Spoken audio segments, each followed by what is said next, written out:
What's up everybody, Trinity here, and welcome back to the Second Street Marvel. In today's video, I'm going to be reviewing Relics of Youth, issue number 1. Now before I get into that, please make sure you're subscribed, click the little bell, and all of that good stuff that YouTube tells me to tell you to do. So, Relics of Youth, issue number 1. Now, this is a new series being published by, once again, Vault Comics. In case you guys haven't heard me talk about Vault Comics here on the channel before, you guys, should know right now, I love what they're doing over there at Vault Comics. They are doing a very good job putting out a bunch of kick-ass titles. So, Relics of Youth, issue number 1. Now, I'm going to show you guys another picture here on the screen in just a minute. This cover is actually an homage cover to what's the Deadly Class. It was a book that was on Image Comics. It came out a handful of years ago, so this is their homage to that. And this book is being written by Matt Nicholas and Chad Rebman. The art is by Skylar Patridge, and colored by Vladimir Popov. And it's lettered by And World Design. I'm going to go ahead and show you guys that inside cover there so you can see all the people who are involved with the book. This was, once again, I'll tell you guys just right off the bat, I like this issue. Again, I told you guys before, I like what they're doing over there at Vault Comics. They haven't let me down on one of their titles yet. Everything I've read out of there has been good. I'm sure somewhere along the lines they'll probably come out with one that I might not be so into, but I haven't come across one yet.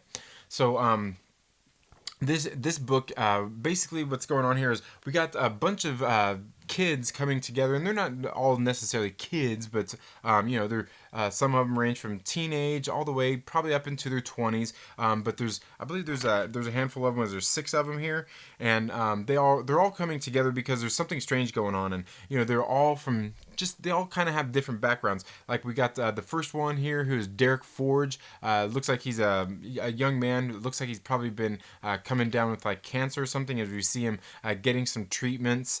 There's also Mia Shaw, who is a former child star who is now has kind of no career on Broadway.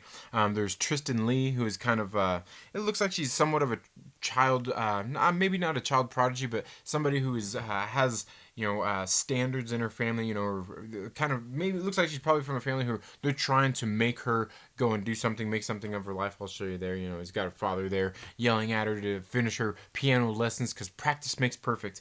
We also got Garrett Evans, who looks like he is from a wealthy family and is providing some of the funding for some of the stuff that's going on here in this book.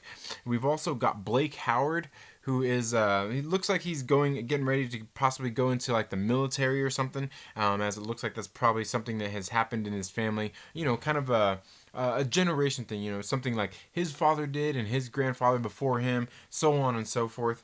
And then the last character that we meet is Nat Rodriguez, and we can see, she's kind of the different one. She got she got her colored hair and everything there. And I gotta tell you guys, like when I've seen the original cover for this book, because this is the alternate cover, it's one of those kind of books like, I don't know, what do we get ourselves into, because I'll show you some of the different characters here, there is Derek and Mia there.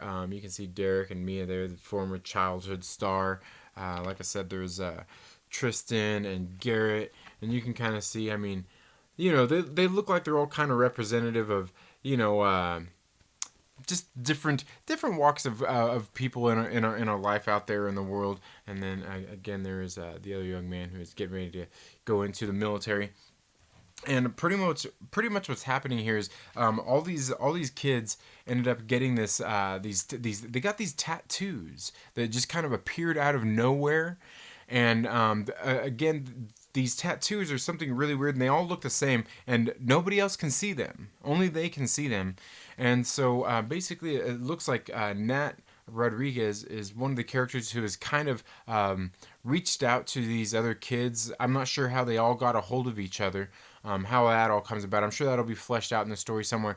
But they're all kind of coming together. They're all getting ready to meet together to go on this trip, because they have these tattoos and they've all been kind of having these weird dreams about something going on.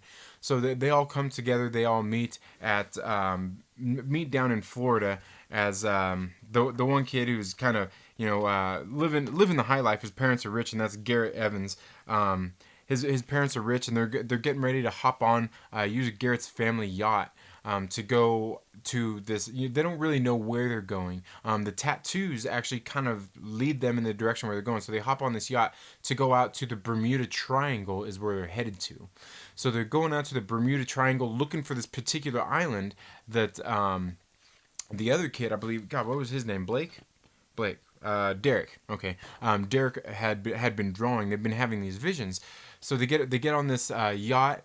It has a full crew and everything. So they're having stuff catered for them, food and all that kinds of stuff. Just all the crew it would take to have a yacht, because it's a yacht. It's huge. And so they all get on there, and they're all kind of coming together. And as they're there on this yacht heading to this island, we can see they're all kind of getting along, and they're all from different backgrounds. So it's somewhat like the Breakfast Club with these kids, as they're all kind of none of them really kind of relate to each other or anything like that. But we can see through just kind of the course of the story here that each one of them all kind of pairs up with somebody else, like they, I don't know, maybe have somewhat of a connection to. And so they're on this yacht, and they're getting so far out, and they end up getting into this storm. It's like the seas start going crazy. It gets really cloudy out, and the captain of the yacht is like, "Hey man, like we're just turning back," and they're like, "No, just keep going. You're like, I'm paying you to go. Just keep going." So they end up getting through this storm, and they end up on this island, and it just kind of appears out of nowhere. So they end up getting to this island, and they hop off. They get onto the island and start exploring, going around the island to find out what's going on here. And as they're there on the island exploring, the crew of the yacht actually, they end up getting murdered, and the kids don't actually know it because they're on the island exploring. And as they get closer to this island, like their tattoos, all their different tattoos, they start glowing. And I don't know, it's just all kind of weird, like supernatural stuff going on here.